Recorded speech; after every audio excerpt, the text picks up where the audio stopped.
Hi friends, welcome back to my channel.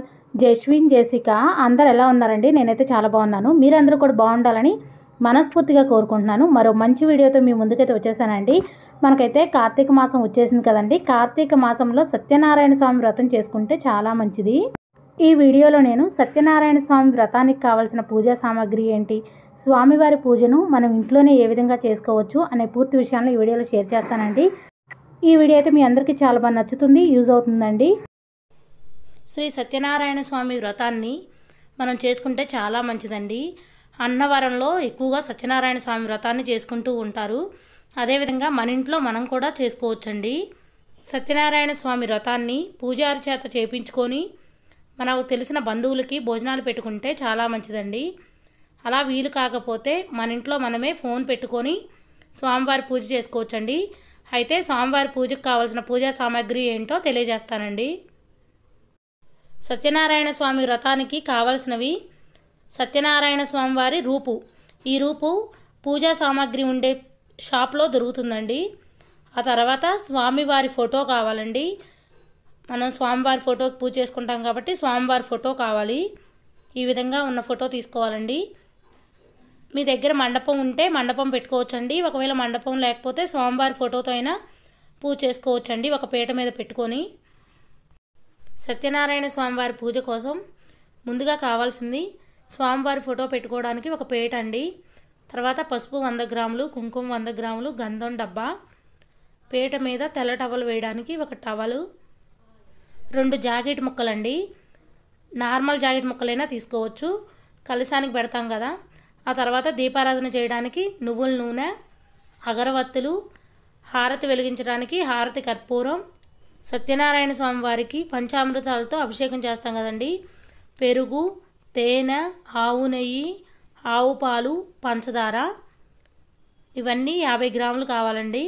అదేవిధంగా సత్యనారాయణ స్వామి ప్రసాదంలో తేనె, ఆవు నెయ్యి, మామూలుగా గేదె నెయ్యి, ఆవు పాలని వాడతామండి. బొంబాయి రవ్వతో కూడా స్వామివారికి ప్రసాదం చేస్తారు. బొంబాయి రవ్వ పంచదారతో హల్వా లాగా చేస్తారండి.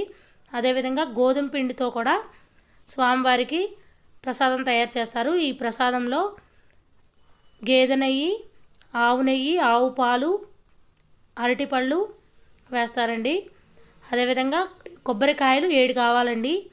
ఎండు ఖర్జూరం, వక్కలు, తమలపాకులు, అరటిపళ్ళు, ఇవి నవగ్రహాల పూజలో ఉపయోగిస్తారండి. 2 ఎండు కొబ్బరి చెప్పులు కావాలి, గౌరీదేవి పూజలో వాడతామండి. అదేవిధంగా స్వామివారి ఫోటో పెట్టినప్పుడు పీట మీద టవల్ వేస్తాం కదా, ఆ టవల్ మీద పోయడానికి బియ్యం, అదేవిధంగా అక్షింతలు కూడా కలుపుకుంటాము. దీపారాధన చేయడానికి వత్తులు, అగ్గిపెట్ట, పేపర్ ప్లేటు, గ్లాసులు కావాలండి. మామిడాకులు, అరిటాకులు ఉంటే అరిటాకులు కూడా అండి. అదేవిధంగా తమలపాకులు కావాలి, తమలపాకులు ఒక 30. పువ్వులు ఎక్కువగానే పడతాయండి స్వామివారి పూజలో. విడిపూలు కావాలి, ఒక దండ కావాలండి స్వామివారి ఫోటోకి వేయడానికి. కలశం పెడతానికి కలశం చెంబు, 2 దీపం కుందులు, హారతి ఇవ్వడానికి హారతి ప్లేటు, అదేవిధంగా మన ఇంట్లో ఉండే స్వామివారి దగ్గర ఉండే పూజ వస్తువులండి. 1 రూపీ కాయిన్స్ ఒక 30 కావాలండి. నవగ్రహాల పూజలో తాంబూలం పెట్టేటప్పుడు 1 రూపీ కాయిన్ కూడా పెడతాము. అయితే స్తోమత ఉన్న వాళ్ళు ఇవన్నీ తెచ్చుకోవచ్చండి. ఒకవేళ స్తోమత లేకపోతే స్వామివారికి ఒక 2 కొబ్బరికాయలు, పువ్వులతో కూడా పూజ చేసుకోవచ్చండి. స్వామివారికి స్తోమత లేకపోతే 2 కొబ్బరికాయలు, 1 డజన్ అరటిపళ్ళు, సత్యనారాయణ స్వామివారి రూపు, పువ్వులతో కూడా ఈ వ్రతం చేసుకోవచ్చండి. సత్యనారాయణ స్వామి వ్రతం చేసుకోవడం వల్ల ఆర్థిక ఇబ్బందులు తొలగిపోతాయి. సంతానం లేని వారికి సంతానం కలుగుతుంది. మీకు ఏదైనా కోరికలు కోరుకున్నప్పుడు ఈ వ్రతాన్ని ఆచరించడం వల్ల తప్పక నెరవేరుతుంది. సత్యనారాయణ స్వామి వ్రతం చేసుకుంటే చాలా మంచిది. కొత్తగా పెళ్ళైన జంటతో సత్యనారాయణ స్వామి వ్రతాన్ని చేపిస్తారు. గృహప్రవేశం అప్పుడు చేసుకుంటాము. సంతానం లేని వారికి సంతానం కలుగుతుందండి సత్యనారాయణ స్వామి వ్రతం చేసుకుంటే. ఆర్థిక సమస్యలు ఉన్నప్పుడు సత్యనారాయణ స్వామి వ్రతం చేసుకోవడం వల్ల ఆర్థిక సమస్యలు తొలగిపోతాయి. సత్యనారాయణ స్వామి వ్రతాన్ని చాలామంది కార్తీక మాసంలో పౌర్ణమి రోజున చేసుకుంటారు.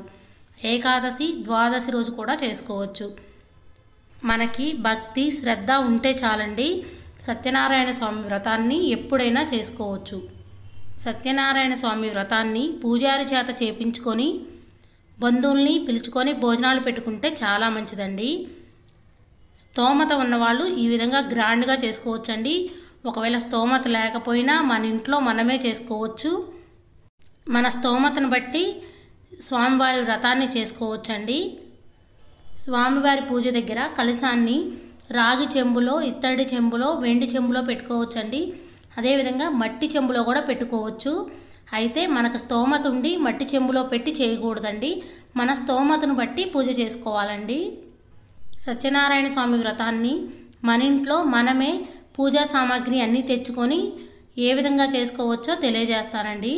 అదేవిధంగా కొంతమందికి పూజా సామాగ్రి మొత్తం తెచ్చుకునే స్తోమత ఉండదు కదా, అలాంటి వాళ్ళు కూడా భక్తి శ్రద్ధలతో పూజ చేయాలనుకుంటారు కదా, అలాంటి వాళ్ళు పూజ ఏ విధంగా చేయాలో, ఎలాంటి సామాగ్రి కావాలో తెలియజేస్తానండి. స్వామివారి పూజ కోసం ఇళ్ళన్నీ శుభ్రం చేసుకోవాలండి. తలస్నానం చేసి మనం పూజ ఎక్కడైతే చేద్దామనుకున్నామో ఆ ప్లేస్ని తడి క్లాత్తో తుడిచి పద్మ ముగ్గు వేసుకోవాలండి. పద్మ ముగ్గు మీద పసుపు కుంకుమతో అలంకరించాలి. స్వామివారి ఫోటో పెట్టుకోవడం కోసం ఒక పీటని శుభ్రంగా కడిగి పసుపు రాసి కుంకుమ బొట్లు పెట్టుకోవాలండి. ఆ తర్వాత పీట మీద ఒక తెల్లటి టవల్ వేయాలండి. తెల్ల టవల్ వేసి టవల్ మీద బియ్యం పోయాలండి. బియ్యం పోసి స్వామివారి ఫోటో పెట్టుకోవాలండి. ముందుగా సత్యనారాయణ స్వామి ఫోటోకి గంధం, కుంకుమ బొట్లను పెట్టుకోవాలి. తర్వాత కలశాన్ని రెడీ చేసుకోవాలండి. ఒక రాగి చెంబుని కడిగి పసుపు కుంకుమ బొట్లను పెట్టుకోవాలండి. రాగి చెంబుకి ఒక కంకణం కూడా కట్టాలి. ఆ తర్వాత చెంబులో నీరును పోసి పసుపు, కుంకుమ, గంధం, అక్షింతలు, పువ్వు, 1 రూపీ కాయిన్ కానీ రాగి నాణెం కానీ వేయాలండి. ఆ తర్వాత చెంబు మీద ఒక కొబ్బరికాయను పెట్టి జాకెట్ ముక్కని ఈ విధంగా అలంకరించాలండి. జాకెట్ ముక్కకు కూడా గంధం, కుంకుమ బొట్లను పెట్టాలి. ఈ విధంగా రెడీ చేసుకున్న తర్వాత మనకు పూజకి కావాల్సిన సామాగ్రి మొత్తాన్ని మనకు దగ్గరలో ఉంచుకోవాలండి. పసుపు వినాయకుడిని చేసుకొని రెడీగా ఉంచుకోవాలి. తమలపాకులో పెట్టి పసుపు వినాయకుడికి కూడా కుంకుమ బొట్లను సమర్పించాలి. ముందుగా గణపతి దగ్గర పూజ చేస్తామండి. తర్వాత దీపం దగ్గర కూడా పూజ చేస్తాము. తర్వాత కలశం దగ్గర పూజ చేస్తామండి. తర్వాత నవగ్రహాల పూజ చేస్తాము. తర్వాత సత్యనారాయణ స్వామి ఫోటో దగ్గర కూడా పూజ చేస్తామండి. సత్యనారాయణ స్వామి రూపు తెచ్చుకుంటాం కదా, రూపు దగ్గర రూపుకి పంచామృతాలతో అభిషేకం చేసి స్వామివారి దగ్గర పూజ చేసుకుంటామండి. ఈ విధంగా అన్నీ రెడీగా ఉంచుకున్న తర్వాత ఫోన్లు అందరి దగ్గర ఉంటాయి కదండి, ఫోన్లో సత్యనారాయణ స్వామి వ్రతం అని వీడియో పెట్టుకొని ఫోన్లో చూసుకుంటూ ఈ విధంగా పూజ చేసుకోవచ్చండి. నేను ఫోన్లోనే పెట్టుకొని చేసుకున్నానండి. ముందుగా గణపతి పూజ చేసేటప్పుడు గణపతి అష్టోత్తరం చదువుతారండి. తర్వాత దీపం సాక్షాత్తు పరబ్రహ్మ స్వరూపం కాబట్టి దీపం దగ్గర కూడా పువ్వులు, అక్షంతలతో పూజ చేస్తారు. తర్వాత కలశం దగ్గర కూడా పువ్వులతో, అక్షంతలతో పూజ చేస్తారండి. వినాయకుడి దగ్గర ఒక తాంబూలం పెడతారు, కలశం దగ్గర కూడా ఒక తాంబూలం పెడతారండి. తర్వాత సత్యనారాయణ స్వామి దగ్గర కూడా తాంబూలం పెడతారు. తాంబూలం అంటే 2 తమలపాకులు, 2 అరటికాయలు, ఎండు ఖర్జూరం, 2 ఒక్కలు, 1 రూపాయి కాయనండి. సత్యనారాయణ స్వామి అష్టోత్తరం చదువుతారండి. ఆ అష్టోత్తరాన్ని మనం వినుకుంటూ పువ్వులతో, అక్షంతలతో పూజ చేసుకోవాలండి. సత్యనారాయణ స్వామి రూపుకి పంచామృతాలతో అభిషేకం చేస్తారండి. పంచామృతాలు అంటే ఆవు పాలు, నెయ్యి, ఆవు నెయ్యి, పెరుగు, పంచదార, తేనండి. ఈ 5టితో పంచామృత స్నానం చేపిస్తారు. ఒకవేళ సత్యనారాయణ స్వామి రూపు మీకు దొరకకపోతే 1 రూపీ కాయిన్ ఉంటుంది కదండి, 1 రూపీ కానీ 5 రూపీస్ కాయిన్ కానీ పెట్టుకొని పూజ అయిన తర్వాత ఆ కాయిన్ని మీ బీరువాలో జాగ్రత్తగా దాచిపెట్టుకోవచ్చండి. నవగ్రహాల పూజలో 2 తమలపాకులు, 1 ఒక్క, 1 ఖర్జూరం, 1 రూపీ కాయిన్, పువ్వులు పెట్టిస్తారండి. నేను ఇక్కడ తాంబూలంలాగా పెట్టాను, అరటిపళ్ళు కూడా పెట్టానండి. సత్యనారాయణ స్వామి వ్రతం వీడియో ఉంటుంది కదా, ఆ వీడియోని చూసుకుంటూ చేసుకోవచ్చండి. స్వామివారి కథలను కూడా వినాలండి. సత్యనారాయణ స్వామికి ఇష్టమైన ప్రసాదాలు పూర్ణాలు చేస్తే చాలా మంచిదండి. పులిహార, పూర్ణాలు, బొంబాయి రవ్వ హల్వా అండి. సత్యనారాయణ స్వామి వ్రతం చేసుకున్నప్పుడు పరమాన్నం కంపల్సరీగా చేయాలండి. స్వామివారి పూజ అయిన తర్వాత మంగళహారతి పాట ఉంటుంది కదండి, ఆ పాట పెట్టుకొని స్వామివారికి హారతి ఇవ్వాలి. నేనైతే ఈ విధంగా సింపుల్గా చేసుకున్నానండి. మేము ఈ పూజని మోక్షద ఏకాదశి రోజు చేసుకున్నామండి. మనకి కథ చెప్పేటప్పుడు స్వామివారి ప్రసాదం కూడా తయారు చేయాలండి. 4వ కథలో ఉన్నప్పుడు ప్రసాదం రెడీ చేసుకోవాలండి. గోధుమ పిండి, పంచదార, నెయ్యితో ప్రసాదం చేస్తారండి. ఆ ప్రసాదం ఎలా చేయాలో కూడా మీతో షేర్ చేస్తానండి. తర్వాత సత్యనారాయణ స్వామి వారి ప్రసాదాన్ని పడేయకూడదండి, అందరికీ అందేలా పెట్టాలి. మీకు కుదిరినంత వరకు అందరికీ పంచేలా చూడండి. సత్యనారాయణ స్వామి వ్రతం చేసుకున్నప్పుడు కనీసం 3కైనా భోజనం పెడితే చాలా మంచిదండి. మన ఇంట్లో వాళ్ళ చేతులు కడిగిస్తే చాలా మంచిది. మేము ఈ వ్రతం చేసుకున్న రోజు 11 మందికి భోజనం పెట్టామండి. స్తోమత లేకపోతే ఏ విధంగా చేసుకోవాలో తెలియజేస్తానండి. ఇప్పుడు స్తోమత లేదు, మేము ఈ పూజా సామాగ్రి కూడా కొనుక్కోలేము అనుకునేవాళ్ళు స్వామివారికి పువ్వులు, అక్షింతలు, 1 డజన్ అరటిపళ్ళు, 1 కొబ్బరికాయతో పూజ చేసుకోవచ్చండి. పసుపు, కుంకుమ, గంధం అవి ఉంటాయి కదండి. ముందుగా గణపతి దగ్గర పూజ చేసుకోవాలండి. గణపతికి పువ్వులతో, అక్షింతలతో పూజ చేసుకోవాలండి. గణపతి అష్టోత్తరం ఫోన్లో వినుకుంటూ, ఆ తర్వాత సత్యనారాయణ స్వామి దగ్గర కూడా అష్టోత్తరం సహస్రనామాన్ని వినుకుంటూ పువ్వులతో, అక్షింతలతో పూజ చేసుకోవాలండి. గణపతి దగ్గర 1 తాంబూలం పెట్టుకోవాలి. సత్యనారాయణ స్వామి దగ్గర 1 తాంబూలాన్ని పెట్టుకోవాలండి. సో ఈ విధంగా పూజ చేసుకున్న తర్వాత స్వామివారి కథలను కూడా ఫోన్లో పెట్టుకొని వినాలండి. అయితే నార్మల్గా స్వామివారి కథ అయిపోయిన తర్వాత 1 కొబ్బరికాయను కొడతాం కదా, ఆ కొబ్బరికాయను కొట్టే ప్లేస్లో అరటిపళ్ళు డజన్ తెచ్చుకుంటాం కదండి. ఒక కథకి కంప్లీట్ అయిన తర్వాత 1 అరటిపండును పెట్టి నమస్కారం చేసుకోవాలండి.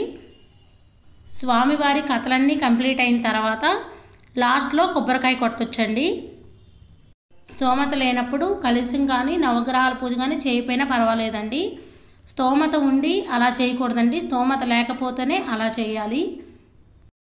ఈ విధంగా ఇంట్లో సత్యనారాయణ స్వామి వ్రతం చేసుకున్న తర్వాత గుడిలో పంతులు గారు ఉంటారు కదండి, పంతులు గారికి ఎంతో కొంత డబ్బులు ఇచ్చి కాళ్ళకి దండం పెట్టుకుంటే చాలా మంచిదండి. సత్యనారాయణ స్వామి వ్రతం చేసుకున్న రోజు మన ఇంటికి ఎవరైనా వస్తే తాంబూలం, జాకెట్ ముక్క పెడితే చాలా మంచిదండి. సత్యనారాయణ స్వామి వ్రతం చేసుకున్న రోజు స్వామివారి ఫోటోని ఆ విధంగానే ఉంచి సాయంత్రం కూడా పూజ చేస్తే మంచిదండి. తెల్లారిన తర్వాత కూడా స్వామివారికి పూజ చేసి అప్పుడు స్వామివారి ఫోటోని దేవుడి మందిరంలో పెట్టుకోవచ్చండి. కలశంలో ఉన్న నీటిని పచ్చని మొక్కకు పోయాలండి. స్వామి దగ్గర పూజ చేసిన పువ్వుల్ని, అక్షింతల్ని, తమలపాకులు ఇలాంటివన్నీ పారే నీటిలో కలపాలండి, లేదా పచ్చని మొక్క కిందైనా వేయాలండి. స్వామి దగ్గర పెట్టిన అరటి పండ్లని అందరికీ ప్రసాదంగా పెట్టొచ్చండి. సత్యనారాయణ స్వామి వ్రతాన్ని చేసుకుంటే మీకు ఏ సమస్యలు ఉన్నా తొలగిపోతాయండి. సత్యనారాయణ స్వామి పూజా సామాగ్రి, సత్యనారాయణ స్వామి వ్రతం చేసుకోవడం వల్ల కలిగే ప్రయోజనాల గురించి మన ఛానల్లో ఆల్రెడీ వీడియో ఉందండి, ఇంట్రెస్ట్ ఉంటే చెక్ చేయండి. మరిన్ని వీడియోస్ కోసం మన ఛానల్ని సబ్స్క్రైబ్ చేయండి. నా ఈ వీడియో మీకు నచ్చిందనే అనుకుంటున్నాను, యూజ్ అయిందనే అనుకుంటున్నాను. ఒకవేళ నచ్చితే లైక్ చేయండి, షేర్ చేయండి, కామెంట్ చేయండి friends. Thank you for watching. Bye అండి.